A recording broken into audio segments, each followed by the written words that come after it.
Na aula de hoje a gente vai conversar um pouco sobre quais são as coisas que em geral as crianças gostam, quais são as coisas que a gente pode estar usando como consequências bacanas para estar aumentando o comportamento delas, para conseguir com que elas façam mais e mais ações que para elas vão ser benéficas, ações que vão ajudá-las a aprender e a estarem desenvolvendo. A gente aprendeu na última aula que nosso objetivo final é que a criança faça algo porque a consequência natural de fazer aquilo é uma consequência que ela gosta. Por exemplo, uma criança que está quicando uma bola no chão de basquete, a consequência natural da bola subir e descer, é algo que mantém ela quicando a bola de basquete. Uma criança que vai pro pula-pula, ficar pulando, indo cada vez mais alto, a consequência natural de ir cada vez mais alto e do pular e descer, é algo que mantém ela fazendo isso. Então, existem algumas consequências naturais do nosso comportamento que normalmente ocorrem e é isso que a gente quer, que isso acabe mantendo e a criança fazendo cada vez mais, né? Não necessariamente essas consequências naturais vão depender da gente, e elas têm sempre uma relação com aquele comportamento, né? Então, esse é o nosso objetivo e onde a gente vai querer chegar. Existe uma coisa também que é legal a gente atentar, para a gente estar usando como estratégia de ensino e fazer com que a criança aumente um comportamento. Algumas consequências, com o passar do tempo e a nossa história de vida, elas vão se tornando consequências que a maioria das pessoas sempre vai achar legal, a maioria das pessoas acha interessante. Provavelmente existe algo assim para sua criança, algo que ela acha muito interessante. Eu vou dar exemplos de uma coisa que é difícil, você vai pensar aí se você conhece alguém que não goste, tá bom? Dinheiro. Você conhece alguém que não gosta de dinheiro? Alguém que diga, não precisa, imagina, não preciso receber o salário esse mês, não há necessidade. Não é mesmo? Dinheiro é algo que todo mundo gosta, porque serve para um monte de coisa, né? Então eu posso usar o dinheiro para comprar de comida, um brinquedo, uma viagem, a pagar a conta de casa. Então é algo que todo mundo gosta, é algo que em geral todo mundo gosta. Mas a gente nasce sabendo que dinheiro pode ser interessante, que a gente vai gostar de dinheiro? Não. A gente vai aprendendo ao longo da vida que eu posso trocar aquele pedaço de papel por um monte de coisa. Então a gente aprende que aquilo é legal, né? Quando a gente usa fichas, eu vou ensinar mais para vocês isso no futuro, usar ficha com a criança, tem a mesma ideia. Então eu posso trocar aquelas fichas por um monte de coisa. Então é legal, as fichas vão ter essa função de que elas vão gostar muito. Em geral, as crianças gostam muito quando a gente usa ficha, né? Mas não são só coisas materiais que se tornam assim poderosas, sabe? Que todo mundo gosta. Elogio, como a gente falou, de modo geral, todo mundo gosta. Às vezes a pessoa pode gostar do elogio seja mais privado, só para ela ouvir. Às vezes ela gosta do elogio mais público e todo mundo escute. Mas em geral todo mundo gosta de dizer, ai, que lindo, parabéns, muito bem, olha, tá arrasando. Isso aí continua. Então, elogiar a criança é algo que, em geral, todo mundo gosta. Mesmo que de repente, assim como a gente deu o exemplo do dinheiro, a criança ainda não tenha o elogio, tipo, ela não aprendeu ainda que elogio é algo bacana, ela ainda não aprendeu que elogio é algo que pode ser muito legal. É importante que a gente ensine. Por quê? Porque elogio é uma das coisas mais, digamos assim, uma das coisas mais baratas e mais simples que a gente pode usar. Elogio é uma das coisas mais simples que a gente pode estar usando e ela pode ser extremamente poderosa. Elogio pode ter um efeito imenso da criança continuar fazendo algo.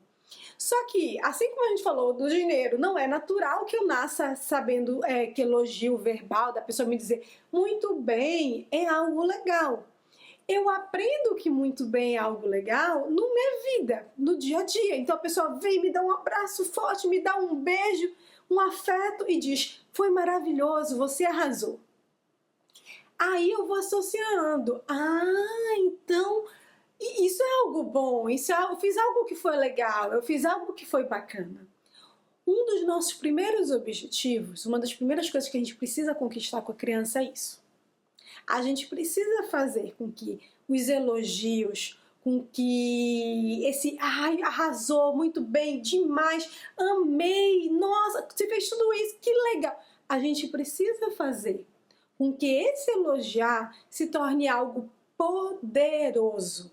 A gente precisa fazer com que a criança ame se elogiar, assim como ela vai amar de repente a ficha, assim como a gente vai amar algumas situações, algumas coisas na vida. A gente precisa fazer com que ela ame esse elogio, com que esse elogio seja extremamente poderoso.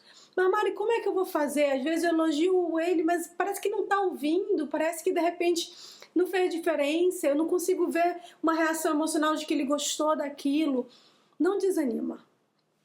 Lembra, ela não nasceu percebendo que aquilo é legal, a gente vai ensinar. Então, para ensinar, às vezes a gente vai precisar fazer várias vezes, a gente vai fazer repetir. Se a gente conseguir fazer com que esse elogio ocorra junto com coisas que ela já gosta, junto com coisas que para ela já são legais, melhor ainda.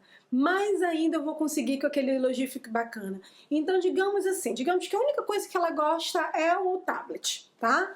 Então, é a única coisa que ela gosta, é a única coisa que ela interage, tem um interesse bem restrito por aquilo. Você vai ficar lá do lado dela, ela tá jogando, ela conseguiu fazer uma coisa, você diz, parabéns, você achou, que legal, você fez. Você vai tentar fazer com que esse elogio seja relacionado com esse tablet que ela já gosta e gradativamente ela vai percebendo, tá, então eu fiz uma coisa bacana aqui. E depois a gente vai usar esse elogio em outros contextos e outras situações, tá? Mas então essa é uma das primeiras missões que a gente tem. Fazer com que o elogio se torne algo poderoso, se torne algo que algo que a criança vai querer fazer aquele comportamento de novo somente porque alguém disse para ela que aquilo é bacana. Porque é assim que acontece na maioria do desenvolvimento infantil. Então, a criança, ela faz algo e ela vai estar, foi legal? Você gostou? Né? Então, essa pergunta, foi legal? Você gostou? Ela está buscando esse feedback, ela está buscando esse elogio. Então, a gente precisa fazer com que isso aumente, a gente precisa não desanimar e a gente precisa lá continuar trabalhando nisso, tá bom? Então, esse é o primeiro ponto. Esse elogio, ele está dentro de uma categoria, digamos assim, que a gente chama de social. E quando a gente fala de crianças que têm déficit de interação e comunicação social, é extremamente relevante que a gente foque nisso. É extremamente relevante que o nosso social, que o nosso elogio, e aí não só elogio agora, vou falar do social de modo geral, que brincar com a gente seja legal. Brincar com a gente sem brinquedo. A gente precisa focar mais nisso. A gente precisa olhar para um brincar sem brinquedo. Por quê? Quando eu brinco sem brinquedo, o outro faz parte da brincadeira, o outro é brincadeira. Pensa na escola, brincadeira de pega-pega. E a criança uma toca na outra e sai correndo, e toca na outra e sai correndo. A brincadeira de pega-pega, ela é social. Eu não preciso de algo para que aquilo seja bacana. O outro faz aquilo ser legal. Então, quanto mais as consequências forem sociais, melhor. Abraçar, beijar, pegar a criança, joga pra cima, joga pra baixo, faz cócega e faz sumir e descer. Mas, Mari, algumas crianças podem não gostar tanto do toque. Tudo bem. Vai no tempo dela, às vezes começa só fazendo um leve carinho que para ela seja tudo bem. Perceba quais são os outros tipos de interação social que de repente ela gosta. De repente ela não gosta tanto de um determinado toque, então, por exemplo, ser muito leve ou ser muito forte. Ou se ela não gosta mesmo que tem esse toque, eu posso fazer essa interação social de outras coisas? Então eu posso pensar em outras alternativas de olhar e de riso que a gente possa fazer? A gente deve buscar essas alternativas. Quando a gente consegue que a consequência social, então o elogio, o brincar, o toque, o beijo, o abraço com o outro, sejam consequências que a criança tem interesse, que ela busca e aumenta ela fazer determinada coisa. Então, por exemplo, ela vai procurar mais o pai, ela vai procurar fazer mais algo porque ela quer aquela interação, a gente consegue ter muitos avanços e muitos ganhos para a criança. É algo simples da gente fazer, é algo que é extremamente poderoso. Então, esse deve ser um grande objetivo nosso. A gente se perguntar, vocês podem colocar numa listinha. Eu vou deixar aqui para vocês uma listinha para vocês olharem o que a sua criança já faz hoje e aí vocês podem ter uma metinha para cada. Qual é o social que eu poderia aumentar? Nossa, eu queria que ele percebesse mais quando eu digo, uhul, arrasou! Que isso é legal. Eu gostaria que ele percebesse mais que quando eu sorrio para ele, isso é legal. Eu gostaria que ele percebesse mais. Então a gente pode ter alvos que a gente quer trabalhar, coisas que a gente quer melhorar, mas é legal a gente olhar hoje também quais são as consequências sociais que a criança já gosta e já faz com que ela repita um comportamento por conta daquela consequência social. E a gente precisa aqui pensar muito nisso, olhar muito para isso. Ela está fazendo de novo só com aquele elogio? Ela está fazendo de novo só com aquele feedback? Tá bom? Um outro ponto que é um pouco mais polêmico, tá? Mas é essencial que a gente converse. Eu sei que faz parte da vida de muitas famílias, então eu vou tentar trazer isso para vocês do modo mais sensível possível, tá bom? Que é o seguinte, comestível. Usar ou não usar comestível, né? Vamos lá. Primeiro ponto. Se por acaso está sendo usado comestível com a sua criança e você não se sente à vontade, você não gosta de repente, a consequência por ela ter feito algo, a entrega de um pedaço de alimento, fale e comunique isso imediatamente para a sua equipe. Converse com quem está responsável, diga como você se sente, explique por que aquilo é algo que você não sente bem e pergunte sobre outras alternativas, pergunte como está sendo planejado para que exija outras alternativas. Esse é o primeiro ponto. O comestível, o uso de comestível não, ele deve ser algo que a família aprova, ele deve ser algo que a família está de acordo, ele deve ser conversado com a família e ele deve ser planejado para que tenha um início e um fim. Então eu preciso planejar a retirada do comestível, tá? Mas por que se usa muitas vezes comestível, Mari? Por que se entrega de repente um alimento para a criança? Quando de repente ela fez uma coisa legal que eu quero que ela faça, eu estou ensinando ela a imitar. E eu faço bater palma, ela bate palma, eu digo uhul, muito bem, faço social, mas eu entrego esse comestível. Algumas crianças, especialmente quando no início, ou de repente, dependendo da gravidade, de qual o nível do autismo, elas podem ter um pouco mais de dificuldade no início para serem sensíveis e perceberem outras consequências como sendo bacana. Então, de repente, elogio para ela ainda não é algo tão interessante. De repente, uma atividade, um brinquedo, ela também não tem interesse na atividade, o brinquedo. Então, você tentar fazer uma atividade no pula-pula ou de correr alguma coisa que possa ser interessante para ela, de repente não é interessante. Existem alguns casos assim. Então, como a gente falou na primeira aula, a comida, o comestível, ele é algo que já vem do biológico, ele vem no corpo, vem no pacotinho. Ele é algo que naturalmente as pessoas gostam. E naturalmente a gente vai fazer um comportamento porque a gente quer aquilo, né? Porque aquilo é interessante, porque aquilo é gostoso. Então a gente naturalmente vai fazer isso porque veio no pacotinho biológico junto com a gente, né? Então ele é muito forte. Então alguns profissionais vão optar por usar o comestível no início para ajudar com que a criança comece a aprender e fazer outras ações, tá? Quando isso acontece, tem várias preocupações éticas que a gente precisa ter. Então, a gente precisa ter a preocupação ética que a família compreenda o procedimento e esteja de acordo. Ela precisa concordar. Se a família não concorda, a gente vai pensar outras alternativas. Ela precisa entender prós, ela precisa entender contras. Como assim, Mari? Quais são os prós? Os prós é que é muito poderoso. Então, é algo que, em geral, aumenta o comportamento rapidamente da criança, né? Então, principalmente se eu quero muito um comportamento tipo fala, né? Um comportamento que eu quero muito que aconteça, fala, alguns profissionais vão usar porque sabem, principalmente assim, é algo muito poderoso, muito forte, e de repente eu sei que eu preciso que essa criança aumente a vocalização agora, porque de repente já está saindo da fase de intervenção precoce, ela está chegando numa idade em que se ela não começar a falar, pode ser que ela não venha desenvolver a fala. Então existem algumas situações que vão levar o profissional a pensar, não, essa pode ser a melhor alternativa agora, né? Mas é importante que eu converse com a família, que a família concorde, que ela compreenda, que ela esteja de acordo. Se ela não estiver de acordo, a gente vai usar outros procedimentos. E é importante que eu tenha uma preocupação com o que eu vou usar como comestível. Existem algumas coisas que, se usado em muita quantidade ou se usado a longo prazo, podem trazer sim alguns prejuízos para a saúde da criança. Então eu preciso atentar a isso, eu preciso ter a seleção, por exemplo, eu usar uma uva passa como um reforçador comestível, digamos assim, uma consequência comestível, é muito diferente de usar um chocolate. É muito diferente, né? Então eu preciso ter essa questão, eu preciso analisar a qualidade de saúde de alimentar da criança, comportamento alimentar, eu preciso atentar se isso não vai atrapalhar, por exemplo, a rotina alimentar dela e quanto ela come nas refeições, eu preciso pensar em várias questões. éticas para que isso seja feito de modo mais apropriado possível. Isso seja feito quando realmente foi analisado que esse é o melhor questão. Eu já observei que não tem outras coisas que a criança gosta, não tem outras consequências que eu posso usar. Eu já fiz teste, já observei. E ainda assim, quando eu faço essa seleção, depois de ter conversado com a família concordou que essa é uma boa opção, a família acha que pode ser um melhor caminho. Vocês selecionaram algo que não vai fazer mal para a saúde da criança. Vocês selecionaram algo que vai ser em pequenas quantidades, que vai ser para aumentar um comportamento que é muito importante, muito legal que a criança tenha. Eu preciso, ainda assim, pensar em como eu vou retirar isso. Eu preciso ter um planejamento para retirada, para que depois de um tempo não seja mais necessário eu usar o comestível. Como é que se faz isso, Mari? Às vezes a gente, ao mesmo tempo que entrega o comestível, a gente elogia, lembra do elogio? Tem que ser tudo.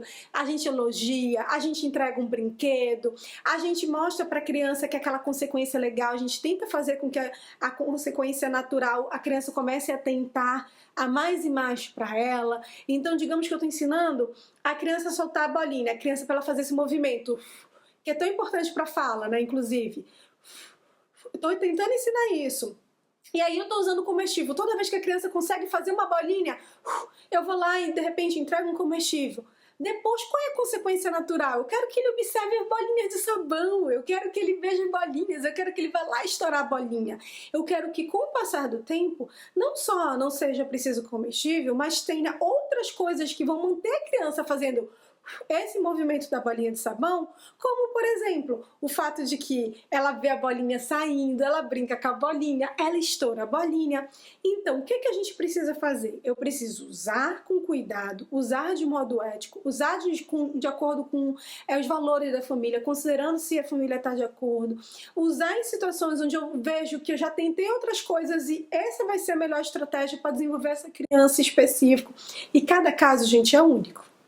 Cada caso é uma análise única que a gente vai fazer. E é uma análise única e de momento. Então eu preciso pensar neste momento, para esta criança, né? E de repente, com o passar do tempo, não vai ser necessário. E eu preciso planejar isso. Eu preciso organizar para que do passar do tempo não seja mais necessário. Então, com o passar do tempo, no caso, por exemplo, de soprar a bolinha, só soprar a bolinha vai ser o que vai manter a criança, porque ela vê a bolinha, ela brinca com a bolinha, e isso é suficiente. Esse é o nosso objetivo final. Lembre a pergunta que eu falei para vocês? Sempre se perguntem qual é a consequência natural no mundo, qual é quando as crianças soltam bolinha, por que elas continuam soltando bolinha? Ah, tá, porque elas se divertem brincando com a bolinha, caçando a bolinha, vendo as cores da bolinha no sol. Isso é o que vai ter que manter no final das contas, tá bom? Uma outra possibilidade de consequências que são bacanas e que aumentam a criança estar fazendo algo, além do social, além do comestível, é brinquedos. Então, objetos, coisas que a criança gosta de brincar, coisas que ela acha divertida, objetos que ela acha divertido. Então, isso é muito legal. Quanto mais eu aumento a quantidade de brinquedos que a criança gosta, que ela tem interesse, que ela brinca, então ela terminou de fazer uma coisa, eu vou lá. A gente faz isso naturalmente, gente. Não se sinta, mas ela vai ganhar um brinquedo porque ela fez algo. Naturalmente, o intervalo na escola é isso, né? Ele tem vários. Na verdade, o intervalo na escola, ele leva tudo. Ele tem o social, ele tem o comestível, ele tem o brinquedo, ele tem tudo lá, tá naquele intervalo da escola, né? Mas a gente faz muito isso. Então, terminou a atividade, tá? Pode brincar agora, né? Então, a ideia é que a gente faça essa associação de fiz uma coisa bacana, eu ganhei um brinquedo que eu gosto. Fiz uma coisa bacana, eu ganhei um brinquedo que eu gosto. Então, quando eu vou fazendo essa sessão, pode ser, por exemplo, novamente, o que ela está fazendo às vezes não tinha a ver necessariamente com o brinquedo, mas eu vou usar esse brinquedo para aumentar aquele comportamento. Eu vou dar um outro exemplo para vocês, tá bom? Então, digamos que eu quero que a criança, ela leia mais, que ela comece a desenvolver interesses por livros. Só que essa criança não tem tanto interesse por livros hoje, mas digamos que ela adora brinquedos musicais. Tá? Eu posso estabelecer que primeiro ela vai ler um livro, tá? E eu vou ler esse livro junto com ela. Esse livro pode até ser conversando sobre instrumentos musicais, ou pode até ser, de repente, sobre um personagem que gosta de música. Olha aí a associação, né? A gente vai introduzindo coisas que ela gosta naquilo que ainda é novo, aquilo que ela não gosta tanto. E depois que ela terminou de ler aquelas páginas do livro, ela vai brincar com os instrumentos musicais, né? E então, Mari, mas a consequência natural por ler o livro não é o brincar com o piano. Não, ainda não. A gente está, novamente, usando uma consequência que ainda não é natural, mas eu quero o quê? Que com o passar do tempo, principalmente quando eu vou fazendo essa estratégia de o livro fala sobre música e tem coisas interessantes, tem um personagem que está aprendendo a tocar piano, o que eu faço com isso? Eu quero aumentar com que ler seja divertido. Aí eu leio junto com ela, eu coloco ela no colo e abraça e vou fazendo caras e bocas quando eu tô lendo. Vocês veem o que eu tô fazendo? Eu tô colocando o social, eu tô colocando o carinho, eu tô colocando o elogio. Tudo isso junto com uma coisa que ela ainda não gosta tanto, que é o ler. Mas eu estou aumentando com que aquele ler se torne legal porque eu estou associando o ler com um monte de coisas que para a criança de repente é bacana, como carinho, como elogio, como mostrar que o livro é bacana e de repente no final de tudo ela vai brincar com os instrumentos musicais. Então eu planejei, eu pensei, ele ainda não gosta de livro, mas ele já gosta de carinho, gosta de atenção, ele gosta de instrumentos musicais. Eu vou planejar para toda vez que a gente lê, a consequência ser isso, e durante a leitura, inclusive, né, ele ter todo esse social, ele ter toda essa atenção. Essas são estratégias e são formas que a gente pode estar adotando para estar ainda aumentando que a criança vá gostar do livro. E aí, com o tempo, ela vai dizer, nossa, mas ler é bacana também, ler é legal também, olha, eu tô começando a reconhecer uma palavra. E aí a gente vai fazendo com que ler em si seja algo que a criança goste, que de repente a gente começa a olhar, ela tá lá sozinha procurando o livro e folheando o livro, né? E esse é o sinal de que a gente conseguiu, inclusive. Quando ela começa a buscar por aquilo, como ela começa a fazer aquele comportamento mais e mais, a gente sabe que a gente conseguiu, a gente sabe que a gente teve sucesso, tá? E é o que vocês devem atentar sempre. Ele tá fazendo mais vezes isso?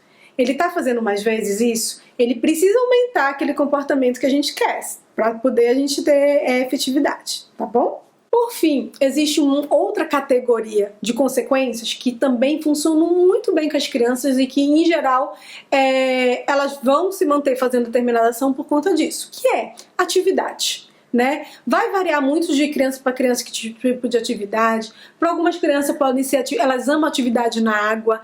Então, se você colocar, por exemplo, uma bacia com água na sacada de casa, no quintal, cheio de brinquedo, ela vai amar, ela vai se encajar de repente em várias atividades para no final ela ir brincar na bacia com água. Tem crianças que vão gostar de correr, tem crianças que vão gostar de pular, tem crianças que vão gostar de rolar. Então vai variar de acordo com a criança, mas existem atividades motoras, atividades físicas que para as crianças são bacanas, que elas gostam de se engajar, que elas gostam de fazer aquela atividade e elas vão fazer mais e mais e mais porque elas querem fazer aquela atividade, elas querem brincar de repente na água, com os brinquedos na água, elas querem se engajar naquela atividade, elas querem nadar. Então, fazer atividades que para a criança é legal também é uma consequência que eu posso estar organizando para aumentar um determinado comportamento. Vocês perceberam qual é a lógica aqui? Então eu vou selecionar coisas que de repente a criança já gosta, que é como coisas sociais, ou comestível, seguindo tudo aquilo que a gente conversou, ou brinquedos, ou atividades. E toda vez que ela faz o comportamento que a gente está querendo ensinar, ela vai se aproximando daquele comportamento que a gente quer ensinar, a gente tem essa consequência, que são consequências que ela gosta. Ao mesmo tempo, eu preciso ter um foco muito grande. A gente precisa sempre estar aumentando a quantidade de consequências bacanas. A gente precisa sempre estar aumentando a quantidade de coisas que ela gosta. E a gente vai falar mais sobre como fazer isso nas nossas próximas aulas, tá bom? Um beijo, até a próxima aula.